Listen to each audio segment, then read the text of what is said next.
Welcome to our channel. Today we how to use WhatsApp on two phones, quick fix step by step clearly.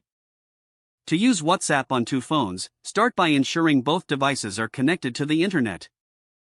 Download and install WhatsApp on the second phone from the Google Play Store or Apple App Store.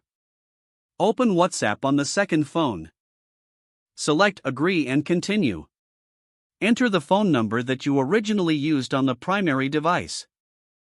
You will receive a verification code via SMS.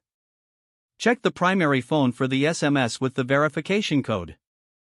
Input the verification code on the second phone. If you do not receive the SMS, you can choose the option to receive a call for the verification code. Once verified, WhatsApp will ask if you want to restore chat history. Select the option to restore if you have backed up your chats. Wait for the restoration process to complete, then tap Next. Customize your profile by adding a name and profile picture. Now, you can use WhatsApp on both phones simultaneously. Remember, you can only receive messages on the second phone if the primary phone is online. Messages sent to you will sync across both devices instantly. If you switch back to the primary phone, just reopen the app to continue using it as before. Using WhatsApp on two phones is a convenient way to stay connected wherever you are. Always ensure your privacy settings are configured to your preference for both devices.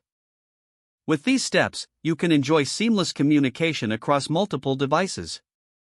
If the page does not load, refresh the browser or try again in a private or incognito window. Make sure you are using the correct email address, then retype it carefully to avoid small typos.